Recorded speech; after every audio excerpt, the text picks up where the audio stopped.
ಅನ್ಯಾಯವನ್ನು ಸಹಿಸುವುದಿಲ್ಲ, ಅಪಮಾನವನ್ನು ಒಪ್ಪುವುದಿಲ್ಲ, ಆಕ್ರಮಣಗಳಿಗೆ ಯಾವತ್ತೂ ತಲೆಯನ್ನು ಬಾಗುವುದಿಲ್ಲ.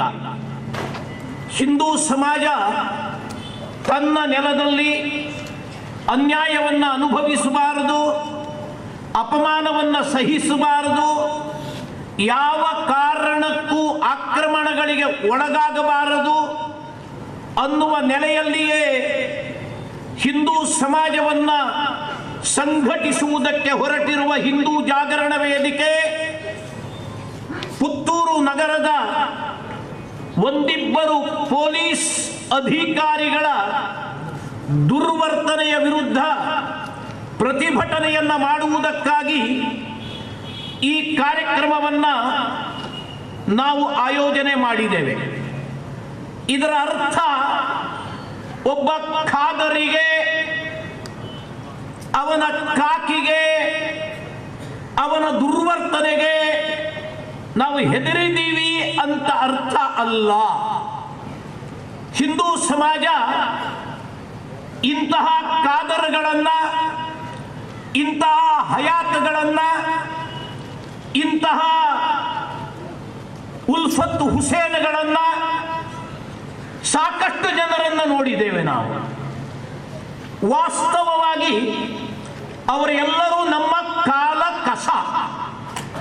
ಅವರಿಗೆ ಮಹತ್ವ ಕೊಡಬೇಕು ಅನ್ನುವುದು ನಮ್ಮ ಉದ್ದೇಶ ಅಲ್ಲ.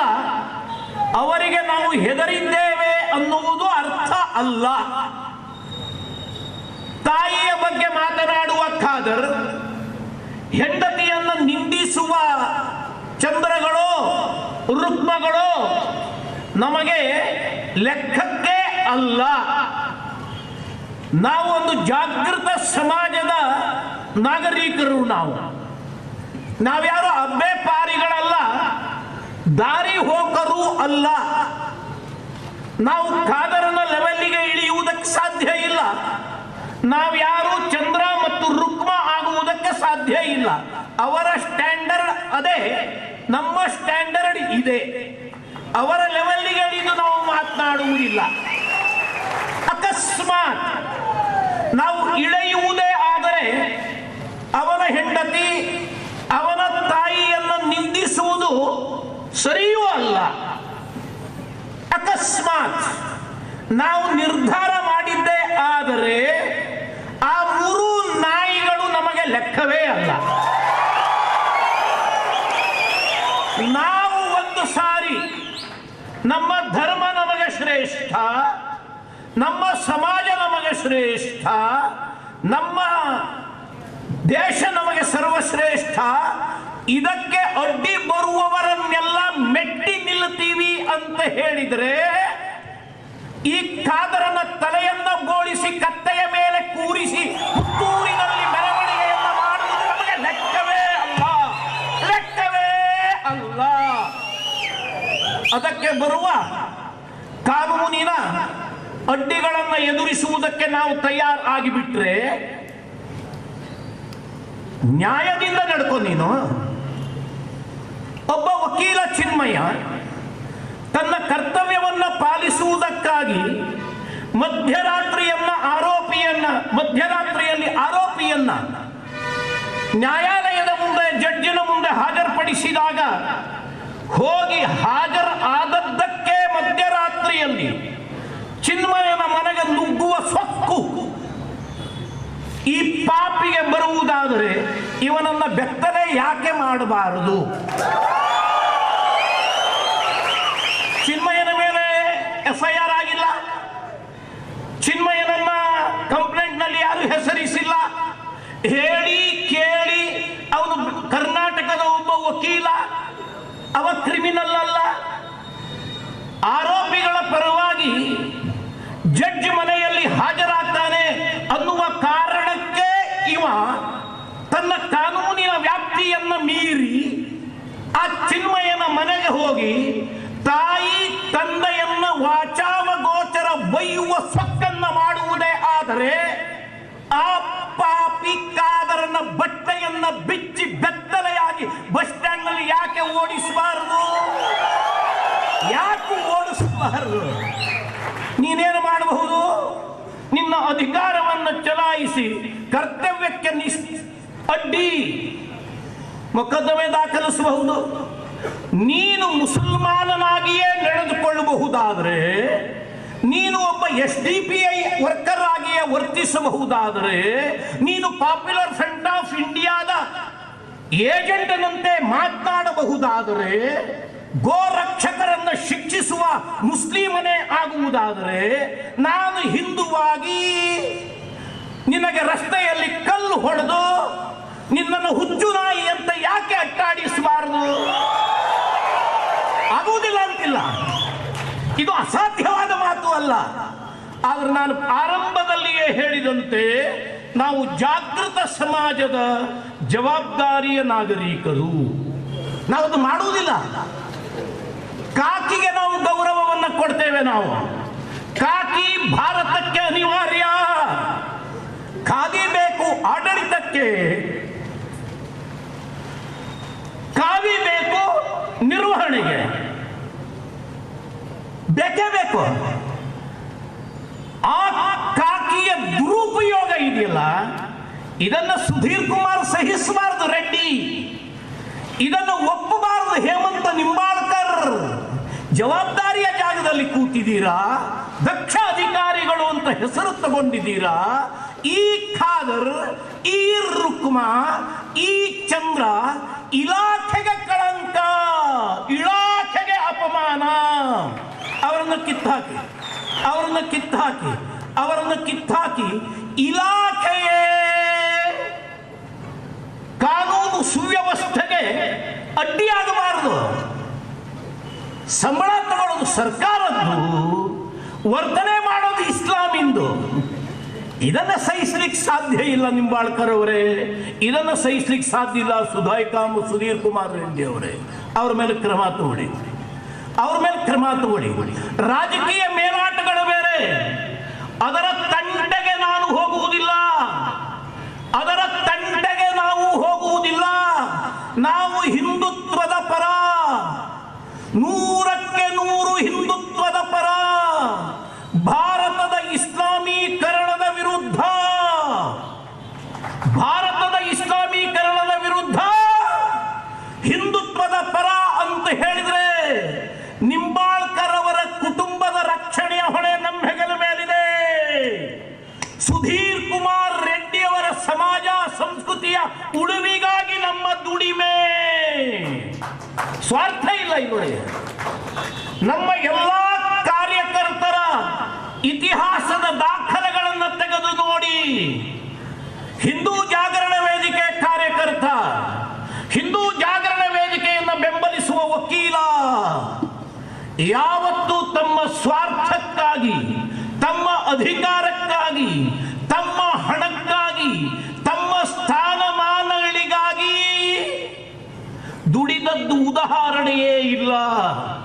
ನಮ್ಮ ಎದುರಿನಲ್ಲಿ ಇರುವುದು ಒಂದೇ ಒಂದು, ಭಾರತದ ಸುರಕ್ಷತೆ, ಹಿಂದುತ್ವದ ಸಂರಕ್ಷಣೆ. ಹಿಂದುತ್ವದ ಸಂರಕ್ಷಣೆ ಇದುವರೆಗೆ ಮುಖಾಮುಖಿಯಾಗಿ ಹಯಾತ್ ಒಬ್ಬ ಮುಸಲ್ಮಾನನಾಗಿ ನಡ್ಕೊಂಡಿದ್ದಾನೆ. ವಿರಾಜಪೇಟೆಯಲ್ಲಿ DYSP ಆಗಿದ್ದಾಗ DG ಆಗಿ ರಿಟೈರ್ಡ್ ಆದ ಹಯಾತ್ IPS ಅಧಿಕಾರಿ. ಸಾಯುವ ಕೊನೆಯ ಕ್ಷಣದವರೆಗೂ ಅವನು ಮುಸಲ್ಮಾನನಾಗಿಯೇ ನಡ್ಕೊಂಡ, ಇಸ್ಲಾಮಿಗಾಗಿಯೇ ನಡ್ಕೊಂಡ. ಅವನ ಇಡೀ ಇತಿಹಾಸದ ಇಲಾಖೆಯ ಸೇವಾವಧಿಯ ಇತಿಹಾಸದಲ್ಲಿ ಅದನ್ನು ನೋಡಿ ಹಯಾತ್ನಾಗೆ ನಡ್ಕೊಳ್ತಾನೆ. ಆ ಉಲ್ಫತ್ ಹುಸೇನ್, ಅವನು IPS ಅಧಿಕಾರಿ. ಯಾವ ಮಟ್ಟಕ್ಕೆ ಹೋಗಿ ಮುಟ್ಟಿದ್ದ ಅಂತ ಹೇಳಿದ್ರೆ, ಮುಂಬೈನಲ್ಲಿ ಸರಣಿಯ ಬಾಂಬ್ ಸ್ಫೋಟ ಮಾಡಿದಂತಹ ಮೇಮೋನ್ ಸಹೋದರರಿಗೆ ಹುಬ್ಬಳ್ಳಿಯಲ್ಲಿ DCP ಆಗಿದ್ದಾಗ ಇಲ್ಲೀಗಲ್ ಆಗಿ ಪಿಸ್ತೂಲಿ ಲೈಸೆನ್ಸ್ ಕೊಡ್ತಾನೆ. ಇಡೀ ಹುಬ್ಬಳ್ಳಿಯ ಕಿತ್ತೂರು ರಾಣಿ ಚೆನ್ನಮ್ಮನ ಮೈದಾನದ ಆ ಧ್ವಜದ ಹೋರಾಟಕ್ಕೆ ಕಾರಣವೇ ಆ ಪಾಪಿ ಉಲ್ಫತ್ ಹುಸೇನ್. ಯಾಕೆ? ಉಲ್ಫತ್ ಹುಸೇನ್ ಆಗಿಯೇ ನಡ್ಕೊಂಡ, ಹಯಾತ್ನಾಗಿಯೇ ನಡ್ಕೊಂಡ. ಖಾದರ್ ಆಗಿಯೇ ನಡ್ಕೊಂಡ್ರೆ ಆಶ್ಚರ್ಯ ಏನು? ನನಗೆ ದುಃಖ ಆಗುವುದು, ನನಗೆ ನಾಚಿಕೆ ಆಗುವುದು. ಸುಧೀರ್ ಕುಮಾರ್ ರೆಡ್ಡಿಯಾಗಿ ನಡ್ಕೊಳ್ಬೇಕು ಅಂತ ನಾನು ಹೇಳುವುದಿಲ್ಲ. ಆದರೆ ಹಿಂದೂಗಳು ನಡೆಸುವ ಸಾಮಾಜಿಕ ಚಳುವಳಿಗೆ ಅಡ್ಡಿಯನ್ನ ಮಾಡುವುದು ಬೇಡ, ತಡೆಯನ್ನ ಹಾಕುವುದು ಬೇಡ, ನಿರ್ಬಂಧವನ್ನ ಹೇರುವುದು ಬೇಡ. ದಕ್ಷಿಣ ಕನ್ನಡ ಜಿಲ್ಲೆಯಲ್ಲಿ ಕಾನೂನುಗಳೆಲ್ಲ ಹಿಂದೂಗಳಿಗೆ, ನಿರ್ಬಂಧಗಳೆಲ್ಲವೂ ಹಿಂದೂಗಳಿಗೆ. ಅದನ್ನು ನಾವು ಒಪ್ಪುವುದು ಸಾಧ್ಯ ಇಲ್ಲ. ಹಿಂದೂಗಳ ಹತ್ಯೆಯ ವಿರುದ್ಧ ಮೊನ್ನೆ 7ನೇ ತಾರೀಖು ಮಂಗಳೂರಿನಲ್ಲಿ ಪ್ರತಿಭಟನೆ ಮಾಡುವುದಕ್ಕಾಗಿ ರಸ್ತೆಗೆ ಇಳಿದಾಗ ಅದಕ್ಕೆ ನಿರ್ಬಂಧ, ಅದಕ್ಕೆ ನಿಷೇಧ, ಅದನ್ನು ನಡೆಸುವವರ ಬಂಧನ.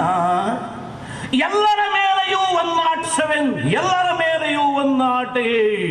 ಹಬ್ಬವನ್ನು ಆಚರಿಸಬೇಕಾದರೂ ನಾವು ಬಾಂಡ್ಗಳನ್ನು ಬರೆದು ಕೊಡಬೇಕು, ಧ್ವನಿವರ್ಧಕಕ್ಕೆ ಪರ್ಮಿಷನ್ ಅನ್ನು ತಗೊಳ್ಬೇಕು.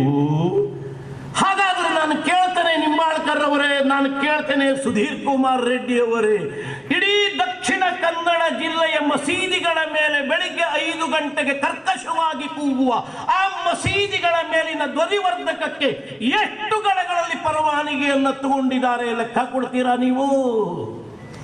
ಸುಪ್ರೀಂ ಕೋರ್ಟಿನ ಆದೇಶ ಹೇಳ್ತಾ ಇದೆ, ಸುಪ್ರೀಂ ಕೋರ್ಟಿನ ಡೈರೆಕ್ಷನ್ ಹೇಳ್ತಾ ಇದೆ. ಯಾರೂ ಕೂಡ ಬೆಳಿಗ್ಗೆ 6 ಗಂಟೆಯ ನಂತರ 10 ಗಂಟೆಯ ಒಳಗೆ ಧ್ವನಿವರ್ಧಕವನ್ನು ಬಳಸಬಹುದು. ಅದು ಪರವಾನಗಿಯ ಜೊತೆಗೆ ನಾನು ಗಂಟಾ ಘೋಷವಾಗಿ ಹೇಳ್ತೇನೆ, ಇಡೀ ದಕ್ಷಿಣ ಕನ್ನಡ ಜಿಲ್ಲಾ ಮತ್ತು ಉಡುಪಿ ಜಿಲ್ಲೆಗಳಲ್ಲಿ ಯಾವ ಮಸೀದಿಗಳ ಮೇಲೆ ಧ್ವನಿವರ್ಧಕವನ್ನು ಬಳಸ್ತಾ ಇದ್ದಾರೆ ಅವರು ಯಾರು ಪರವಾನಗಿಯನ್ನು ತಗೊಂಡಿಲ್ಲ. ಬೆಳಿಗ್ಗೆ 5 ಗಂಟೆಗೆ ಕರ್ಕಶವಾಗಿ ಧ್ವನಿವರ್ಧಕದಿಂದ ಆ ಸ್ವರ್ಗದಲ್ಲಿರುವ ಅಲ್ಲಾಹುನನ್ನು ಕರೆಯುವುದು ಸುಪ್ರೀಂ ಕೋರ್ಟಿನ ಆದೇಶದ ಉಲ್ಲಂಘನೆ.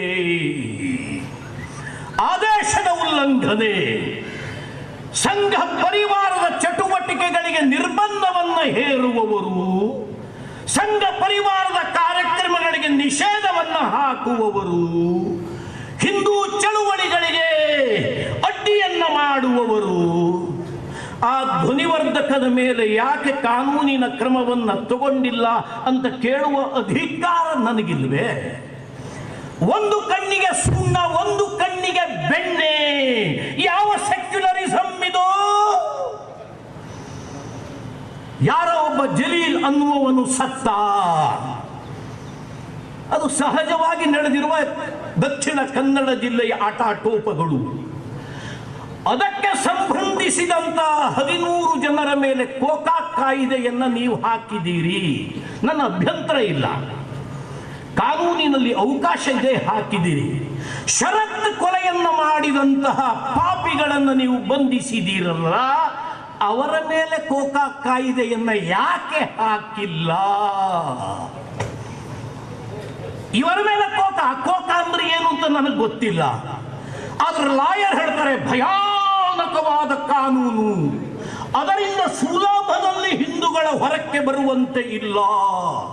ಅಂತಹದೇ ಕಾನೂನಿನ ಅಡಿಯಲ್ಲಿ ಆ ನಮ್ಮ ಅಸೀಮಾನಂದರನ್ನ, ಅದೇ ತೆರನಾದ ಕಾನೂನಿನಲ್ಲಿ ಆ ಕರ್ನಲ್ ಪುರೋಹಿತರನ್ನ, ಅದೇ ತೆರದ ಕಾನೂನಿನಿಂದ ಆ ಸಾಧ್ವಿ ಪ್ರಜ್ಞಾ ಸಿಂಗರನ್ನ ಬಂಧಿಸಿದ್ರು.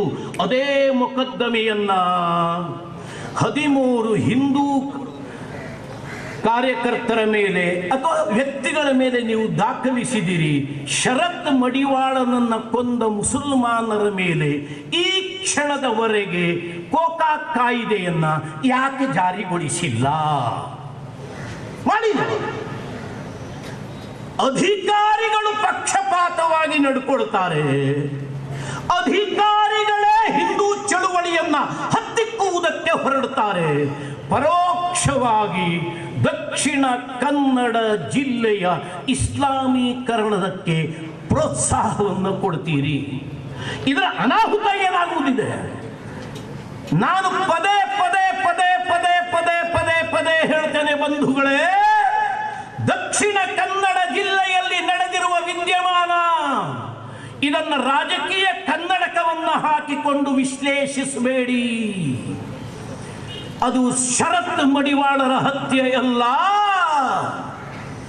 ಆ ಸುಖಾನಂದ ಶೆಟ್ಟಿಯವರ ದಾರುಣ ಕಗ್ಗೊಲೆ, ಆ ರಿಕ್ಷಾ ಚಾಲಕ ನರಸಿಂಹನ ಹತ್ಯೆ, ಆ ಕೊಳಲಿಯ ಅನಂತವನ್ನು ಅಟ್ಟಾಡಿಸಿ ರಸ್ತೆಯ ಮೇಲೆ ಕೊಂದ ಆ ದೃಶ್ಯಾವಳಿ, ಆ ಕಾಲು ಮುರಿದು ಕಟ್ಟೆಯ ಮೇಲೆ ಕುಳಿತಿದ್ದ ಕ್ಯಾಂಡಲ್ ಸಂತುವನ್ನು ಕತ್ತರಿಸಿ ಹಾಕಿದ ಆ ಘಟನೆ,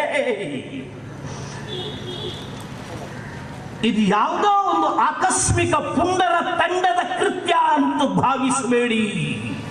ಇದು ಒಂದು ಇಸ್ಲಾಮೀಕರಣದ ಯುದ್ಧದ ರಣನೀತಿ. ಇಸ್ಲಾಮೀಕರಣದ ಯುದ್ಧದ ರಣನೀತಿ ಆರಂಭ ಆದದ್ದು ಆ ಸುಖಾನಂದ ಶೆಟ್ಟಿಯ ಹತ್ಯೆಯಿಂದ. ಬಂದು ನಿಂತಿರುವುದು ಆ ಶರತ್ ಮಡಿವಾಳನ ಕಗ್ಗೊಲೆಯ ಜೊತೆಯಲ್ಲಿ ಇನ್ನೂ ಮುಂದುವರಿಯುವುದಿದೆ, ಇಂದು ಮುಂದುವರಿಯುವುದಿದೆ. ಅದು ಯಾವ ಹಂತಕ್ಕೆ ಹೋಗಿ ಮುಟ್ಟುತ್ತದೆ ಅನ್ನುವುದು ಕಲ್ಪನೆಗೆ ಮೀರಿದ ಸಂಗತಿ. ಯಾಕೆ ಇಲ್ಲಿ ನಡೆದಿರುವ ಯುದ್ಧ ರಾಜಕೀಯ ಯುದ್ಧ ಅಲ್ಲ. ಡಾಕ್ಟರ್ ಪ್ರಭಾಕರ್ ಭಟ್ ರಮಾನಾಥ ರೈ ನಡುವಿನ ಸಂಘರ್ಷ ಅಲ್ಲ. ಸಿದ್ದರಾಮಯ್ಯ ಮತ್ತು ಶೋಭಾ ಕರಂದ್ಲಾಜೆಯ ನಡುವೆ ನಡೆದಿರುವ ಸಂಘರ್ಷ ಅಲ್ಲ. ಕರ್ನಾಟಕದ ಇಸ್ಲಾಮೀಕರಣಕ್ಕಾಗಿ ನಡೆದಿರುವ ಒಂದು ಇಸ್ಲಾಮಿಕ್ ವಾರ್, ರಿಲಿಜಿಯಸ್ ವಾರ್. ಇದರ ಹಿಂದೆ ಇಸ್ಲಾಮಿಕ್ ಮೂಲಭೂತವಾದಿಗಳಿದ್ದಾರೆ. ಆ ಇಸ್ಲಾಮಿಕ್ ಮೂಲಭೂತವಾದಿಗಳ ಹಿಂದೆ ಸೌದಿ ಅರೇಬಿಯಾ ಇದೆ, ಸೌದಿ ಅರೇಬಿಯಾದ ಅಲ್ ಖೈದಾ ಇದೆ. ಈ ಇಸ್ಲಾಮಿಕ್ ಮೂಲಭೂತವಾದಿಗಳ ಹಿಂದೆ ಆ ಇರಾಕ್ ಇದೆ, ಆ ಇರಾಕಿನ ಐಸಿಸ್ ಇದೆ. ಈ ಇಸ್ಲಾಮಿಕ್ ವಾರಿಯರ್ಸ್ ಭಾರತದ ಇಸ್ಲಾಮೀಕರಣಕ್ಕಾಗಿ ಹೊರಟಿರುವ ಆ ಇಸ್ಲಾಮಿಕ್ ರಕ್ಕಸರ ಹಿಂದೆ ಆಫ್ಘಾನಿಸ್ತಾನ ಇದೆ, ಅವರ ತಾಲಿಬಾನ್ ಇದೆ. ಹಣ ಅವರದ್ದು, ಶಸ್ತ್ರ ಅವರದ್ದು, ಅಸ್ತ್ರ ಅವರದ್ದು, ತರಬೇತಿ ಅವರದ್ದು, ಆಶ್ರಯ ಅವರದ್ದು, ಹಣ ಅವರದ್ದು. ಉದ್ದೇಶ ಭಾರತದ ಇಸ್ಲಾಮೀಕರಣ, ಭಾರತದ ಇಸ್ಲಾಮೀಕರಣ, ಭಾರತದ ಇಸ್ಲಾಮೀಕರಣ. ಆ ಇಸ್ಲಾಮೀಕರಣದ ರಣನೀತಿಯ ಒಂದು ಭಾಗ ವಿರೋಧಿಗಳನ್ನು ಕೊಲ್ಲುವುದು, ವಿರೋಧಿಗಳನ್ನು ಕೊಲ್ಲುವುದು, ವಿರೋಧಿಗಳನ್ನು ಕೊಲ್ಲುವುದು, ಭೀಕರವಾಗಿ ಕೊಲ್ಲುವುದು, ಹಾಡು ಹಗಲಿನಲ್ಲಿ ಕೊಲ್ಲುವುದು, ಕತ್ತರಿಸಿ ಕೊಲ್ಲುವುದು, ಕೈಕಾಲುಗಳನ್ನು ಬೇರ್ಪಡಿಸಿ ಕೊಲ್ಲುವುದು, ಕಣ್ಣನ್ನು ಕಿತ್ತು ಕೊಲ್ಲುವುದು, ಕಾಲನ್ನು ಕತ್ತರಿಸಿ ಕೊಲ್ಲುವುದು, ವೃಷಣವನ್ನು ಹಿಸುಕಿ ಕೊಲ್ಲುವುದು, ತಲೆಯನ್ನು ಸೀಳಿ ಕೊಲ್ಲುವುದು. ಇಸ್ಲಾಮೀಕರಣದ ಯುದ್ಧ ತಂತ್ರ. ಇದನ್ನ ಈ ಸಮಾಜ ಎದುರಿಸಬೇಕು. ಆ ರಣನೀತಿಯ, ಇಸ್ಲಾಮೀಕರಣದ ರಣನೀತಿಯ ಇನ್ನೊಂದು ಪಾರ್ಟ್ ಸೆಕ್ಯುಲರ್ ರಾಜಕಾರಣಿಗಳ ಬೆಂಬಲವನ್ನು ಪಡೆಯುವುದು. ಬ್ಲ್ಯಾಕ್ ಮೇಲ್, ಬ್ಲ್ಯಾಕ್ ಮೇಲ್, ಬ್ಲ್ಯಾಕ್ ಮೇಲ್. ಓಟಿಗಾಗಿ ಇಸ್ಲಾಮೀಕರಣದ ಯುದ್ಧಕ್ಕೆ ಸೆಕ್ಯುಲರ್ ರಾಜಕೀಯ ನೀತಿಯನ್ನು ಬಳವಡಿಸಿ ದುರುಪಯೋಗಪಡಿಸಿಕೊಳ್ಳುವುದು ಯುದ್ಧ ತಂತ್ರ. ಆ ಯುದ್ಧ ತಂತ್ರಕ್ಕೆ ಇವುಗಳು ಬಲಿಯಾಗಿರಬಹುದು. ಇನ್ನೊಂದು ರಣನೀತಿ ಅಧಿಕಾರಿಗಳನ್ನ, ಸರ್ಕಾರಿ ಯಂತ್ರಗಳನ್ನ ದುರುಪಯೋಗಪಡಿಸಿಕೊಳ್ಳುವುದು. ಇವತ್ತು ನಡೆದಿರೋದು ಅದು. ನಾನು ಅದೇ ಹೇಳಿದ್ದಲ್ಲ, ಹಯಾತ್ ಮಾಡಿದ್ರೆ ನನಗೆ ದುಃಖ ಇಲ್ಲ, ಉಲ್ಫತ್ ಹುಸೇನ್ ಮಾಡಿದ್ರೆ ನನಗೆ ತಕರಾರಿಲ್ಲ. ಹಿಂದೂ ಚಳುವಳಿಗೆ ಅಡ್ಡಿಪಡಿಸುವವರು ಯಾರು? ಎಲ್ಲ ನಮ್ಮವರೇ ಅಧಿಕಾರಿಗಳು. ಅರೆ, ಪ್ರಜಾತಂತ್ರದ ದೇಶ ಇದು, ಪ್ರಜಾತಂತ್ರದ ದೇಶ ಇದು. ಇಲ್ಲಿ ಎಲ್ಲ ರೀತಿಯ ಹಕ್ಕುಗಳನ್ನು ನಾವು ಪಡೆದಿದ್ದೇವೆ, ನಿಜ. ಇನ್ನೊಬ್ಬರ ಹಕ್ಕಿಗೆ ಚ್ಯುತಿಯನ್ನು ತರಬಾರದು, ಇನ್ನೊಬ್ಬರ ಸ್ವಾತಂತ್ರ್ಯಕ್ಕೆ ಧಕ್ಕೆಯನ್ನು ತರಬಾರದು. ಆದರೆ ನಮ್ಮ ಸ್ವಾತಂತ್ರ್ಯವನ್ನು ಪ್ರದರ್ಶಿಸಬೇಕು. ಇವತ್ತು ಮೆರವಣಿಗೆಗೆ ಅವಕಾಶ ಕೊಡಲಿಲ್ಲ, ಮೆರವಣಿಗೆಯನ್ನು ಮಾಡುವುದಕ್ಕೆ ಈ ಎಲ್ಲ ಕಡೆಗಳಲ್ಲಿ bond bond bond bond bond bond ಕೇಳ್ತಾ ಇದ್ದಾರೆ. ಇದು 100ಕ್ಕೆ 100 ಇಲ್ಲೀಗಲ್. ಯಾಕೆ ಕೇಳ್ತಾ ಇದ್ದಾರೆ ಬಾಂಡನ್ನ? 10 ಬಾಂಡುಗಳನ್ನು ನಿಮ್ಮ ಕೈಯಲ್ಲಿ ಬರೆಸಿಕೊಂಡು 11ನೆಯ ಬಾಂಡಿನ ಜೊತೆಯಲ್ಲಿ ನಿಮ್ಮನ್ನ ಕೋಕಾ ಕಾಯ್ದೆ ಅಡಿ ಬಂಧಿಸುವುದಕ್ಕೆ ಫೈಲನ್ನು ರೆಡಿ ಮಾಡ್ತಾ ಇದ್ದಾರೆ ಅವರು. ಸುಲಭ ಅಲ್ಲ, ಬಾಂಡ್ ಯಾರು ಬೇಕಾದ್ರೂ ಬರ್ಕೊಡಬಹುದು. ಅರೆ, ನನ್ನ ಊರಿನಲ್ಲಿ ನಾನು ಗಣೇಶನ ಹಬ್ಬವನ್ನ ಆಚರಿಸಿ ಗಣಪತಿಯ ವಿಸರ್ಜನೆಗೆ ಮೆರವಣಿಗೆಯನ್ನು ತಗೊಂಡು ಹೋಗಬೇಕಾದ್ರೆ ಬಾಂಡ್ ಬರೆದು ಕೊಡಬೇಕು ಅನ್ನುವುದು ಭಾರತದ ಸ್ವಾತಂತ್ರ್ಯದ ಲಕ್ಷಣವಾಯಿತು. ಯಾವ ರಸ್ತೆಯಲ್ಲಿ ಮೆರವಣಿಗೆ ಹೋಗಬೇಕು, ಯಾವ ರಸ್ತೆಯಲ್ಲಿ ಮೆರವಣಿಗೆ ಹೋಗಬಾರದು ಅನ್ನುವುದನ್ನು ಇವತ್ತು ತೀರ್ಮಾನ ಮಾಡುತ್ತದೆ ಸರ್ಕಾರ.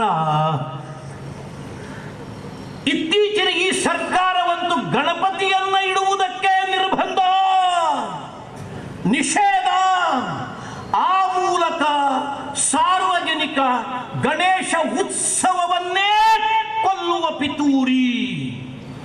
ಪಿಒಪಿ ಗಣಪತಿ ಇಡಬೇಡಿ, ಪಿಒಪಿ ಗಣಪತಿ ಇಡಬೇಡಿ ಅಂತ ಹೇಳಿದ್ರೆ 3 ಅಡಿಗಿಂತ ದೊಡ್ಡ ಗಣಪತಿ ಇಡಬೇಡಿ. ಕೈವಿಂದ ಪರ್ಮಿಷನ್ ತಗೊಳ್ಳಿ, ಪರಿಸರ ಇಲಾಖೆಯಿಂದ ಪರ್ಮಿಷನ್ ತಗೊಳ್ಳಿ, ಟ್ರಾಫಿಕ್ನಿಂದ ಪರ್ಮಿಷನ್ ತಗೊಳ್ಳಿ, ಡಿಪಾರ್ಟ್ಮೆಂಟ್ ಇಂದ ಪರ್ಮಿಷನ್ ತಗೊಳ್ಳಿ, ಮುನ್ಸಿಪಾಲಿಟಿಯಿಂದ ಪರ್ಮಿಷನ್ ತಗೊಳ್ಳಿ. 10 ಕಡೆಗಳಲ್ಲಿ ಅಲೆದಾಡಿ ಈ ಗಣಪತಿಯನ್ನು ಇಡುವ ಕಷ್ಟ ಯಾಕೆ ಬೇಕು ಅಂಥೇಳಿ ಮಕ್ಕಳು ರಸ್ತೆಯಲ್ಲಿ ಗಣಪತಿ ಇಡುವುದನ್ನೇ ನಿಲ್ಲಿಸ್ತಾ ಇದ್ದಾರೆ. ಬೇಡ, ಇಡಬಾರದು ಗಣಪತಿ. ಯಾವ ಗಣಪತಿ? ಬಾಲಗಂಗಾಧರ ತಿಲಕರು ಇಡೀ ಭಾರತವನ್ನ ಬ್ರಿಟಿಷರ ವಿರುದ್ಧ ಎತ್ತಿ ಕಟ್ಟುವುದಕ್ಕಾಗಿ ಉಂಟು ಮಾಡಿದ ಆ ಗಣೇಶೋತ್ಸವವನ್ನ ಹಿಂದೂಗಳ ಏಕತೆಗೆ, ಹಿಂದೂಗಳ ಜಾಗೃತಿಗಳಿಗೆ, ಹಿಂದೂಗಳ ಸಂಘಟನೆಗೆ ನಾವು ಬಳಸಿಕೊಳ್ತೀವಿ ಅಂತ ಗೊತ್ತಾದ ಮೇಲೆ ಗಣೇಶೋತ್ಸವಕ್ಕೆ ನಿರ್ಬಂಧ. ಯಾವ ಕಾರಣವೂ ಇಲ್ಲ, ಯಾವ ಕಾರಣವೂ ಇಲ್ಲ. ಮೇ 1ನೇ ತಾರೀಕು ಸವಣೂರಿನಲ್ಲಿ ಸತ್ಯನಾರಾಯಣ ಪೂಜೆಯನ್ನ 10-15 ವರ್ಷಗಳಿಂದ ನಡೆಸ್ಕೊಂಡು ಬರ್ತಾ ಇದ್ದೀವಿ. ಒಂದೇ ಒಂದು ದುರ್ಘಟನೆ, ಒಂದೇ ಒಂದು ಕೋಮು ಗಲಭೆ ಆ 10-15-20 ವರ್ಷದ ಇತಿಹಾಸದಲ್ಲಿ ಆ ಸವಣೂರಿನಲ್ಲಿ ನಡೆದೇ ಇಲ್ಲ. ಅಲ್ಲಿ ನಡೆದ ಸಭೆಗೆ ನನಗೆ ನಿರ್ಬಂಧ, ನನಗೆ ನಿಷೇಧ. ಸಾಧಿಸಿದ್ದೇನು? ನನ್ನ ಸ್ವಾತಂತ್ರ್ಯವನ್ನು ಕಸಿದುಕೊಳ್ಳುವ ಅಧಿಕಾರವನ್ನ ಇವರಿಗೆ ಕೊಟ್ಟವರು ಯಾರು?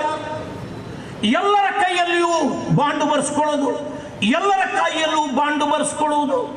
ಈ ಖಾದರ್ನನ್ನು ನಾವು ಬಾಂಡ್ ಕೊಟ್ಟು ಮೆರವಣಿಗೆ ಮಾಡ್ತೀವಿ. ಈ ಖಾದರ್ನಂತ, ಈ ಚಂದ್ರನಂತಹ, ಈ ರುಕ್ಮನಂತಹ ನಾಯಿಗಳು ಬಸ್ಸಿಗೆ ಕಲ್ಲು ಹೊಡೆದ್ರೆ ಜವಾಬ್ದಾರಿ ಯಾರು? ಅರೆ, ಕಲ್ಲು ಹೊಡೆಯೋದವರು. ಕಾನೂನಿನ ಕ್ರಮ ನಮ್ಮ ಮೇಲೆ.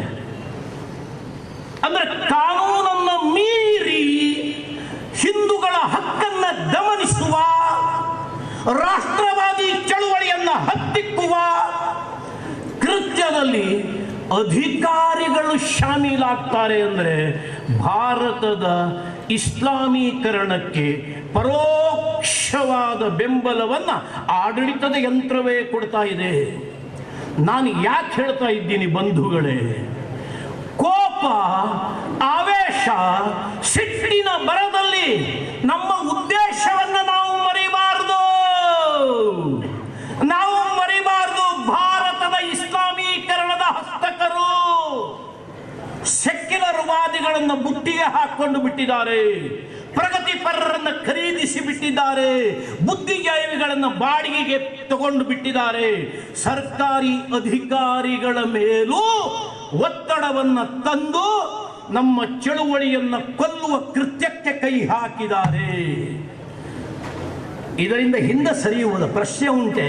ಅರೇ, ನಾವು ಯಾವ ರಕ್ತವನ್ನ ಹರಿದು ಹಂಚಿಕೊಂಡು ಹುಟ್ಟಿರುವವರು? ಆ ಸುಭಾಷ್ ಚಂದ್ರ ಬೋಸ್, ಆ ಸ್ವಾತಂತ್ರ್ಯ ವೀರ ಸಾವರ್ಕರ್, ಹಿಂದುತ್ವಕ್ಕಾಗಿಯೇ ಹೋರಾಟವನ್ನು ಮಾಡಿದವರು. ಅವರ ರಕ್ತವನ್ನು ಹರಿದು ಹಂಚಿಕೊಂಡು ಹುಟ್ಟಿದವರು ನಾವು. ಇವರ ಒತ್ತಡಕ್ಕೆ, ಇವರ ಬೆದರಿಕೆಗೆ, ಇವರ ಕಿರುಕುಳಕ್ಕೆ, ಇವರ ಹಿಂಸೆಗೆ ನಾವು ಚಳವಳಿಯಿಂದ ಹಿಂದಕ್ಕೆ ಸರಿಯುವುದು ಸಾಧ್ಯ ಉಂಟಾ? ಅಕಸ್ಮಾತ್ ನಾವು ಹಿಂದೆ ಸರಿದದ್ದೇ ಆದರೆ ದೇಶಕ್ಕೆ ದ್ರೋಹ ಮಾಡಿದವರು ನಾವಾಗ್ತೀವಿ. ಆ ಪಾಪವನ್ನ ನಾವು ಮಾಡುವ ಅವಶ್ಯಕತೆ ಇಲ್ಲ. ಆದ್ರೆ ನಾವು ಯಾವ ಗರಡಿಯಿಂದ ಬಂದಿದ್ದೀವಿ?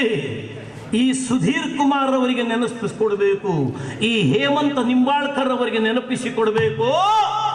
ನಿಮ್ಮ ಯಾವುದೇ ಬೆದರಿಕೆ, ಬಲಾತ್ಕಾರ, ಯಾವುದೇ ಬಾಂಡು, ಯಾವುದೇ ಅಡ್ಡಿ ಆತಂಕಗಳಿಗೆ ಹೆದರುವವರು ನಾವಲ್ಲ. ಪರಿವರ್ತನೆ ಅನ್ನುವುದು ಬಿಟ್ಟಿಯಾಗಿ ಸಿಕ್ಕುವ ವಸ್ತು ಅಲ್ಲ. ಪರಿವರ್ತನೆ ಅನ್ನುವುದು ಸಮರ್ಪಣೆಯ ಜೊತೆಯಲ್ಲಿಯೇ ಆಗಬೇಕು.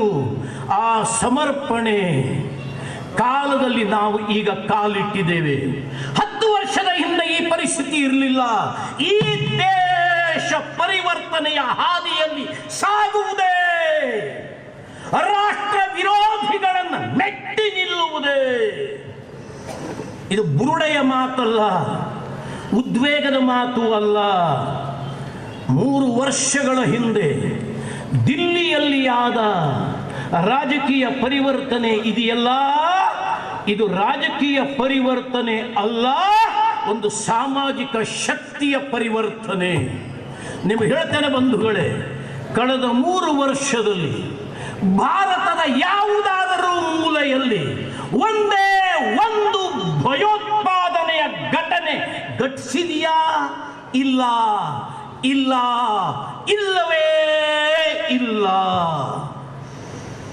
ಈ ಇಸ್ಲಾಮಿನ ಯುದ್ಧಕೋರರು ನಿನ್ನೆ ಮೊನ್ನೆಯವರೆಗೆ ಕಾಶ್ಮೀರದಲ್ಲಿ ಅದನ್ನ ಒಂದು ಪ್ರಯೋಗಶಾಲೆ ಅಂತ ಭಾವಿಸಿ ಅಲ್ಲಿರುವ ಹಿಂದೂಗಳನ್ನ ಕೊಂದು ತಿಂದ ಮೇಲೂ ಭಾರತದ ವಿರುದ್ಧ ಯುದ್ಧವನ್ನ ಸಾರಿದ ಆ ಪಾಪಿಗಳನ್ನ ಅಟ್ಟಾಡಿಸಿ ಕೊಲ್ಲುವ ದೃಶ್ಯಾವಳಿಗಳು ನಿತ್ಯದ ಪತ್ರಿಕೆಯಲ್ಲಿ ಬರ್ತಾ ಇದೆ.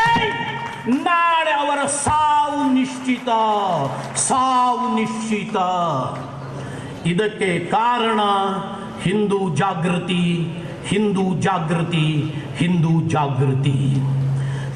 ಜಾಗೃತಿ ಮತೀಯ ನೆಲೆಯಲ್ಲಿ ವ್ಯಾಖ್ಯಾನಿಸುವುದಲ್ಲ, ರಾಷ್ಟ್ರೀಯತೆಯ ನೆಲೆಯಲ್ಲಿ ವ್ಯಾಖ್ಯಾನಿಸ್ತಾ ಇದ್ದೀನಿ.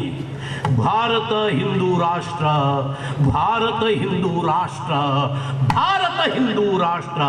ಹಿಂದುತ್ವ ಭಾರತದ ಐಡೆಂಟಿಫಿಕೇಶನ್, ಭಾರತದ ಹೆಗ್ಗುರುತು. ರಾಷ್ಟ್ರೀಯತೆಯ ನೆಲೆಯಲ್ಲಿ, ಮತೀಯ ನೆಲೆಯಲ್ಲಿ ಅಲ್ಲ. ಇಂತಹ ಕಾದರ್ಗಳಲ್ಲ, ಅಂತಹ ಹಯಾತ್ಗಳಲ್ಲ, ಅಂತಹ ಬರ್ಮನ್ಗಳು. ಆ ಬರ್ಮನ್ಗಳು ಮಾಡಿದ ಆಟ, ಅದರ ಫಲಿತಾಂಶ ಏನು? ಕಿತ್ತೂರು ರಾಣಿ ಚೆನ್ನಮ್ಮನ ನೆಲದಲ್ಲಿ ರಾಷ್ಟ್ರ ಧ್ವಜವನ್ನ ಹಾರಿಸ್ತೀವಿ ಅಂತ ಹೊರಟಾಗ ಉಲ್ಫತ್ ಹುಸೇನ್ ಆರಂಭದಲ್ಲಿ ಅಡ್ಡಿಯಾಗ್ತಾನೆ. ನಂತರ ಬಂದ DGP ಬರ್ಮನ್ ನಮ್ಮ ಮೇಲೆ ನೇರ ಗುಂಡಿನ ಸುರಿಮಳೆಯನ್ನ ಗೈತಾನೆ. ಮಂಜುನಾಥ್ ಬಾರಡ್ ಅನ್ನುವ 16 ವರ್ಷದ ಬಾಲಕ ನನ್ನ ತೊಡೆಯ ಮೇಲೆ ಸಾವನ್ನ ಅಪ್ಪಿಕೊಳ್ತಾನೆ. ಇನ್ನೊಬ್ಬ ಯುವಕ ಪ್ರಮೋದ್, ಅವನು ಕೂಡ ನನ್ನ ತೊಡೆಯ ಮೇಲೆ ಸಾಯ್ತಾನೆ ಗುಂಡಿನ ಏಟಿಗೆ. ಆ ನೆಲದಲ್ಲಿ ಧ್ವಜವನ್ನ ಹಾರಿಸುವುದನ್ನು ತಡೆಯುವುದಕ್ಕೆ ಬರ್ಮನ್ ಅಲ್ಲ, ಅವನ ಅಪ್ಪನ ಕೈಯಲ್ಲಿಯೂ ಸಾಧ್ಯ ಆಗಲಿಲ್ಲ. ಆರಂಭ ಆದದ್ದು 40 ಜನರ ಜೊತೆಯಲ್ಲಿ. ಧ್ವಜಾರೋಹಣದ ಆಂದೋಲನ ಆರಂಭ ಆದದ್ದು 40 ಜನರ ಜೊತೆಯಲ್ಲಿ. ಅಕಸ್ಮಾತ್ ಉಲ್ಫತ್ ಹುಸೇನ್ ಅಡ್ಡಿ ಮಾಡದೇ ಇದ್ದಿದ್ರೆ ಧ್ವಜಾರೋಹಣ ಅನ್ನುವುದು ಆಗಿ ಹೋಗ್ತಿತ್ತು, ಅದು ವಿವಾದವೇ ಆಗ್ತಾ ಇರಲಿಲ್ಲ. ಕಟ್ಟ ಕಡೆಯಲ್ಲಿ ಕಂಡ ದೃಶ್ಯ ಏನು? 1 ಲಕ್ಷ ಜನ ದೇಶ ಭಕ್ತರು ದೇಶದ ಮೂಲೆಯಿಂದ ಹುಬ್ಬಳ್ಳಿಗೆ ದಾಳಿ ಇಟ್ಟು ಅಲ್ಲಿ ಧ್ವಜಾರೋಹಣವನ್ನು ಮಾಡುವುದರ ಮೂಲಕ ಭಾರತದ ರಾಷ್ಟ್ರೀಯತೆಯನ್ನ ಜಗತ್ತಿಗೆ ತೋರಿಸಿಕೊಟ್ಟವರು ನಾವು. ಜಗತ್ತಿಗೆ ತೋರಿಸಿಕೊಟ್ಟವರು ನಾವು. ನೀವು ಅಡ್ಡಿ ಮಾಡ್ತೀರಾ, ಅದು ನಮಗೆ ಅವಕಾಶ. ನೀವು ನಮಗೆ ನಿರ್ಬಂಧ ಹಾಕ್ತೀರಾ, ಅದು ನಮಗೆ ಸವಾಲು. ಭಾವಿಸಿದ್ರು ಮೊನ್ನ 7ನೇ ತಾರೀಕು ಯಾರೂ ಬರೋದಿಲ್ಲ. ಹುಬ್ಬಳ್ಳಿಯಲ್ಲಿ ತಡಿತೀವಿ ಮೋಟರ್ ವಾಹನ ಜಾಥಾವನ್ನ. ಬೆಂಗಳೂರಿನಲ್ಲಿ ತಡಿತೀವಿ ವಾಹನ ಜಾಥಾವನ್ನ. ಮಂಗಳೂರು ಮುಟ್ಟುವವರು ಯಾರು ಅಂತ ಭ್ರಮಾಲೋಕದಲ್ಲಿ ಇದ್ದವರಿಗೆ 7ನೇ ತಾರೀಕು ಜ್ಯೋತಿ ಸರ್ಕಲ್ನಲ್ಲಿ ಸಿಕ್ಕ ಉತ್ತರ ಏನು? 10,000 ಜನರ ಬೃಹತ್ ಸಮಾವೇಶ. ನೀವು ಬಿಟ್ಟದ್ದೇ ಆದರೆ ಅದು 2,000, ನೀವು ತಡೆದದ್ದೇ ಆದರೆ ಅದು 10,000. ಇದು ಹಿಂದೂ ಸಮಾಜ, ಇದು ಹಿಂದೂ ಸಮಾಜ, ಇದು ಹಿಂದೂ ಸಮಾಜ. ಹನಿ ನೆತ್ತರು ಬಿದ್ದೆಡೆ ಹತ್ತಾಗುತ್ತಾ.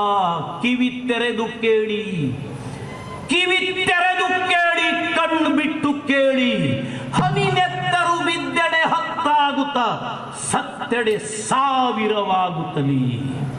ಎಲ್ಲಿ ನಮ್ಮ ರಕ್ತ 10 ಹನಿ ಬೀಳುತ್ತದೆ ಅಲ್ಲಿ ನಾವು 10 ಆಗ್ತೀವಿ. ಹನಿ ನೆತ್ತರು ಬಿದ್ದೆಡೆ 10 ಆಗುತ್ತಾ, ಸತ್ತೆಡೆ 1000ವಾಗುತ್ತಲಿ. ಇದು ನಮ್ಮ ಗರಡಿಯ ಪಾಠ. ಇದರಿಂದಲೇ ದಾಟಿ ಬಂದವರು ನಾವು.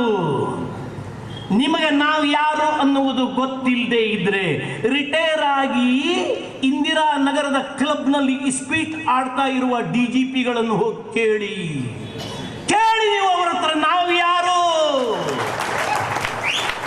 ತುರ್ತು ಪರಿಸ್ಥಿತಿ ಅನ್ನುವ ಕರಾಳ ಕಾನೂನನ್ನ ಭಾರತದ ಮೇಲೆ ಹೇರಿ ವಿರೋಧ ಪಕ್ಷದ ಅತಿರಥ ಮಹರತರನ್ನೆಲ್ಲ ಸೆರೆಮನೆಗೆ ಅಟ್ಟಿ ಉಸಿರು ಬಿಟ್ಟವರನ್ನೆಲ್ಲ ಕೊಲ್ಲುವ ಕೃತ್ಯವನ್ನ ಎಸಗಿದ ಕಾನೂನನ್ನು ಜಾರಿಗೆ ತಂದ ಆ ದಿಟ್ಟ ಹೆಣ್ಣು ಇಂದಿರಾ ಗಾಂಧಿಗೆ ಸೆಟ್ಟು ಹೊಡೆದು ನಿಂತಹ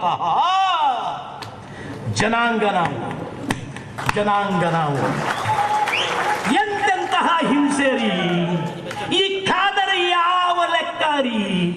ಈ ನಾಯಿಗಳು ನಮಗೆ ಯಾವ ಲೆಕ್ಕಾರಿ?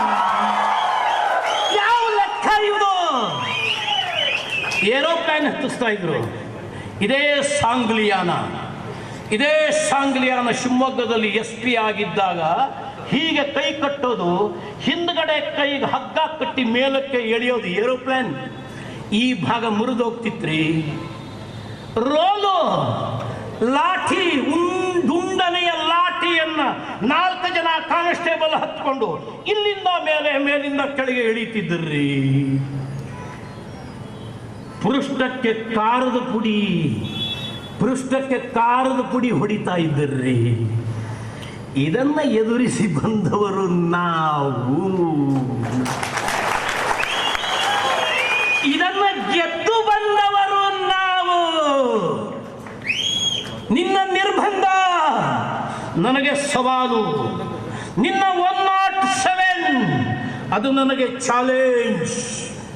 ನಿನ್ನ ಲಾಠಿ, ನಿನ್ನ ಬೂಟು, ನಿನ್ನ ಕೋರ್ಟು, ನಿನ್ನ ಕೇಸು, ನಿನ್ನ ಟಾಡ, ನಿನ್ನ ಮೀಸ, ನಿನ್ನ ಕೋಕ, ನಿನ್ನ ಗಡಿಪಾರು, ನಿನ್ನ ಗೂಂಡಾ ಕಾಯ್ದೆ ನನ್ನ ಜೀವನದ ಸವಾಲುಗಳು. ಸಾಯುವುದಕ್ಕೆ ಸಿದ್ಧರಾಗಿವೆ ಧರ್ಮಕ್ಕಾಗಿ, ಸಾಯುವುದಕ್ಕೆ ತಯಾರಾಗಿದ್ದೇವೆ ಸಮಾಜಕ್ಕಾಗಿ, ಸಾಯುವುದಕ್ಕೆ ತಯಾರಾಗಿದ್ದೇವೆ ದೇಶಕ್ಕಾಗಿ. ಯಾವ ಲಾಠಿ, ಯಾವ ಬೂಟು, ಯಾವ ಕೋರ್ಟು, ಯಾವ ಕೇಸು, ಯಾವ ಜೈಲು, ಯಾವ ಕೋಕ, ಯಾವ ಟಾಡ, ಯಾವ ಕೋಟ, ಯಾವ ಗಡಿಪಾರು ನಮ್ಮ ಹೋರಾಟದ ಕೆಚ್ಚನ್ನು ಆರಿಸುವುದು ಸಾಧ್ಯವೇ ಇಲ್ಲ. ಆದರೆ ಒಂದೇ ಎಚ್ಚರಿಕೆಯನ್ನು ವಹಿಸಬೇಕು. ನಮಗೆ ಅಡ್ಡ ಬರುವ ಪೊಲೀಸರ ಬೆನ್ನನ್ನು ಹತ್ತಿ ನಿಜವಾದ ದೇಶದ್ರೋಹಿಗಳು ನಮ್ಮ ಕಣ್ಣಿನಿಂದ ಮರೆ ಆಗಬಾರದು, ಯಾವ ಕಾರಣಕ್ಕೂ ಆಗಬಾರದು. ನಾವು RSSನಲ್ಲಿ ಒಂದು ಆಟ ಆಡ್ತೀವಿ, ಮೈ ಶಿವಾಜಿ. ಒಬ್ಬನನ್ನು ನಾವು ಅಟ್ಟಿಸ್ಕೊಂಡು ಹೋಗ್ತಾ ಇರ್ತೀವಿ, ಮಧ್ಯ ಒಬ್ಬ ನುಗ್ಗಿ ಹೋಗ್ತಾನೆ, ಮೈ ಶಿವಾಜಿ ಹೂ ಅಂತ. ನಾವು ಅವನನ್ನು ಅಟ್ಟಿಸ್ಕೊಂಡು ಹೋಗ್ತೀವಿ, ಇವನನ್ನು ಬಿಟ್ಟು ಬಿಡ್ತೀವಿ. ಈ ಖಾದರ್ಗಳ ಬೆನ್ನು ಹತ್ತಿ, ಈ ನಾಯಿಗಳ ಬೆನ್ನು ಹತ್ತಿ ನಿಜವಾದ ದೇಶದ್ರೋಹಿಗಳು ನಮ್ಮ ಟಾರ್ಗೆಟ್. ಅವರನ್ನು ಬೆನ್ನು ಹತ್ತುವುದೇ, ಅವರನ್ನು ನಮ್ಮ ಊರುಗಳಲ್ಲಿ ಬಗ್ಗು ಬಡಿಯುವುದೇ. ಧರ್ಮದ ರಕ್ಷಣೆ ನಮ್ಮ ಹೊಣೆ. ಹೇಳ್ತಾರೆ ಗೋರಕ್ಷಣೆಯನ್ನು ನೀವೇನು ಮಾಡೋದು?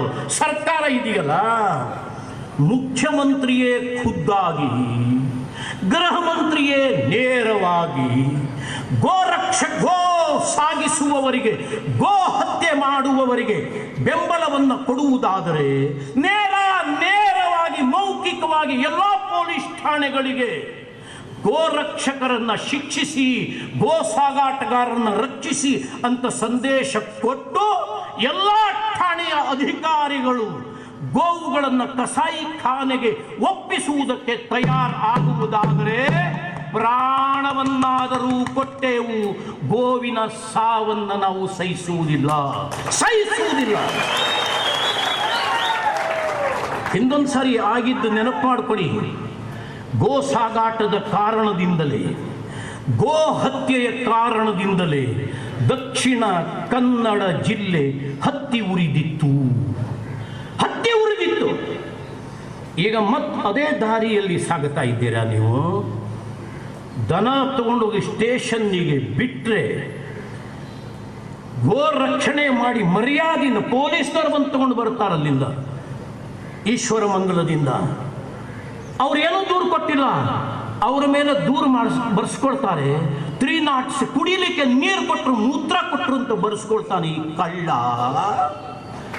ಮತ್ತೆ 307 ಹಾಕಿ ಜೈಲಿಗೆ ಹಾಕುವುದಾದ್ರೆ ನಿಮ್ಮ ಹತ್ರ ನಾನು ಬರಬೇಕೆ? ನಿನ್ನನ್ನು ನಾನು ಗೌರವಿಸಬೇಕೆ?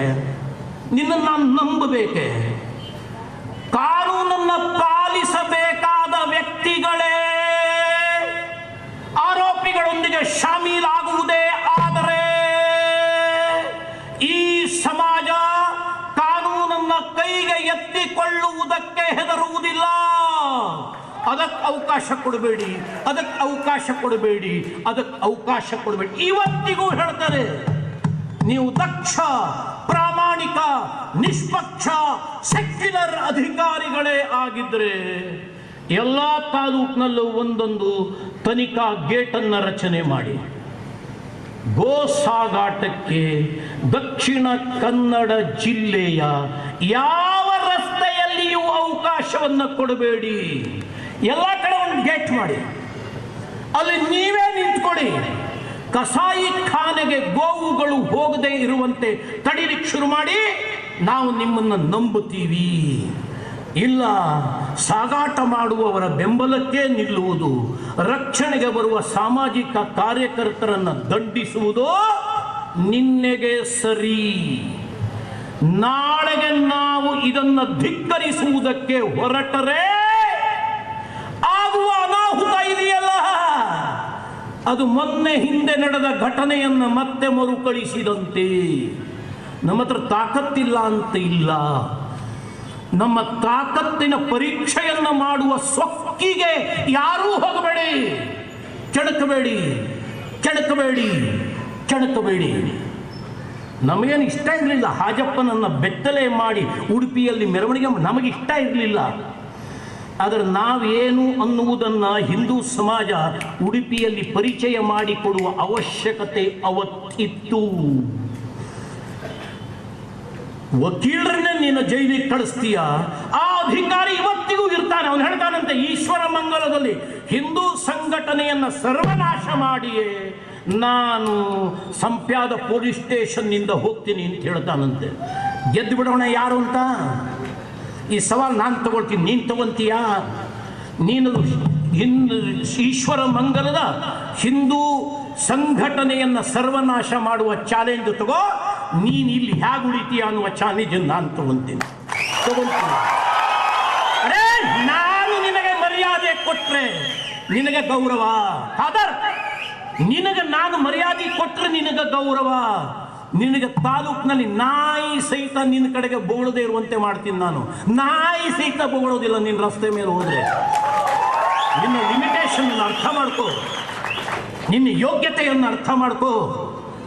ನೀನು ತಿನ್ನುವ ಸಂಬಳ, ನಾವು ಕೊಡುವ ತೆರಿಗೆ, ನೀನು ಹಾಕುವ ಬಟ್ಟೆ ಅದು ನಾವು ಕೊಡುವ ತೆರಿಗೆ, ನಿನ್ನ ಹೆಂಡತಿ ಉಡುವ ಸೀರೆ, ಅವಳು ತಿನ್ನುವ ಅನ್ನ ನಾವು ಕೊಡುವ ತೆರಿಗೆ.